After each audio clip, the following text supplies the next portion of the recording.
আজ থেকে 30 বছর পরে মালদ্বীপ উইল বি ডিসঅ্যাপিয়ার কমপ্লিটলি। আজ থেকে 30 বছর পরে মালদ্বীপ আর থাকবে না। এন্টায়ার কান্ট্রি ওরা কোথায় শিফট করবে, ল্যান্ড খুঁজতেছে। পৃথিবীর ভালো মন্দ দেখার দায়িত্ব আমাদের। আপনি চাইলেই লিটারিং করতে পারবেন না, যেখানে সেখানে প্লাস্টিক ফেলতে পারবেন না, চাইলেই বনায়ন ধ্বংস করতে পারবেন না, পাহাড় কাটতে পারবেন না, ওশেন গুলাতে ডাম্পিং করতে পারবেন না। এই যে এখন আপনার উত্তর মেরুতে দক্ষিণ মেরুতে বরফ গলে সি লেভেল বেড়ে যাচ্ছে, জানেন না আপনারা?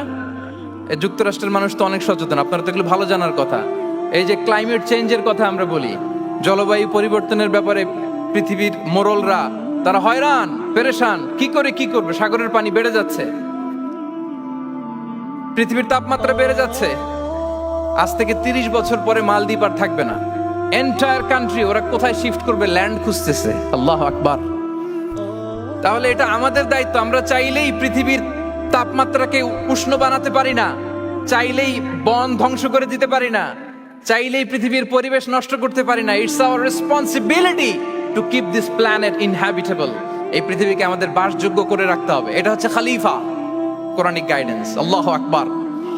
কোরআন আমাদেরকে knowledge, research, innovation, scientific and technological অ্যাডভান্সমেন্টের ব্যাপারে উৎসাহিত করে। ইকরা বিসমি রাব্বিকাল্লাযী খালাক, read in the name of your lord who has created. পড়ো তোমার প্রভুর নামে যিনি শিখিয়েছেন। পড়ো বলতে শুধু ওই পড়া না, আপনি গবেষণা করবেন, আপনি ইনোভেশন করবেন। নিউজে দেখেছিলাম যে ভারতে মানুষ বই পড়ে পড়ে একটা নীরব বিপ্লব করে ফেলেছে ভারতে। তো এটা ভারত কেন করবে? ভারত করে খুব ভালো, এটা তো মুসলিম কান্ট্রিগুলো আগে করার কথা। আরব বিশ্বে তারা একটা কথা বলে যে আমরা হচ্ছে নাহনু উম্মাতু ইকরা, আমরা হচ্ছি উম্মাতু ইকরা। আমরা এমন জাতি যে জাতির প্রথম কথাই ছিল কি?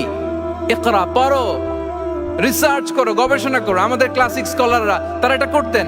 আমাদের আল বিরুনি ছিল, আল কিন্দি ছিল, জাবির ইবনে হাইয়ান ছিল, খাওয়ারিজমি ছিল। তারা গোটা বিশ্বকে চ্যালেঞ্জ করেছেন, তারা দেখিয়ে গিয়েছেন। এখন এটা এই নলেজ ট্রান্সফার করে ওয়েস্টের কাছে এসেছে, খুব ভালো। আবার আমাদের কাছে যাবে, আমরা শেয়ার করবো এটা। তো এই কোরআন নলেজ সিকিং এর ব্যাপারে, রিসার্চের ব্যাপারে, ইনোভেশনের ব্যাপারে আমাদেরকে উৎসাহিত করেছে। কোরআন মানুষকে মানুষ হিসেবে কনসিডার করতে বলে, মানুষকে মানুষ হিসেবে কনসিডার করতে বলে। কোরআন বলে মানুষে মানুষে ভাই ভাই। আপনারা শুনেছেন যে কাতারে যে ফিফা ওয়ার্ল্ড কাপটা হলো, একটা আয়াত তেলাওয়াত করে তারা ওয়ার্ল্ড কাপটার ইনঅগ্রেশন প্রোগ্রাম করেছে। আপনারা জানেন আয়াতটা কি ছিল? হ্যাঁ, ইয়া আইয়ুহান নাসু ইন্না খালাকনাকুম মিন যাকারিন ওয়া উনসা ওয়া জাআলনাকুম শুউবান ওয়া ক্বাবাইলা লিতাআরাফু। সুবহানাল্লাহ, কত পাওয়ারফুল মেসেজ। কোরআনিক গাইডেন্স আমাদেরকে কি শিখায় দেখেন। এই আয়াতটা addressed the entire human being regardless the colours, languages, এথনিসিটিস। সবাইকে বলেছে যে তোমাদের রুট এক, আমরা সবাই এক। ফ্রম অ্যাডাম এন্ড ইভ, আদম আলাইহিস সালাম, হাওয়া আলাইহিস সালাম, এখান থেকে আমরা এসেছি। আস্তে আস্তে আস্তে আস্তে এই হিউম্যান জেনারেশন। তো কোরআন আমাদেরকে মানুষে ভাই হিসেবে কনসিডার করতে বলে। সম্মানিত ভাইরা, সর্বশেষ কথা হচ্ছে কোরআন যে গাইডেন্স আমাদের জন্য হাজির করে, এটা হচ্ছে the most upright guidance, the straightforward guidance. ইন্না হাযাল কুরআনা ইয়াহদি লিল্লাতী হিয়া আকওয়াম। এটা যে পথ দেখায়, এটা সিরাতুল মুস্তাকিম, এটা দ্য মোস্ট আপরাইট পাথ, এটা স্ট্রেইট ফরওয়ার্ড পাথ।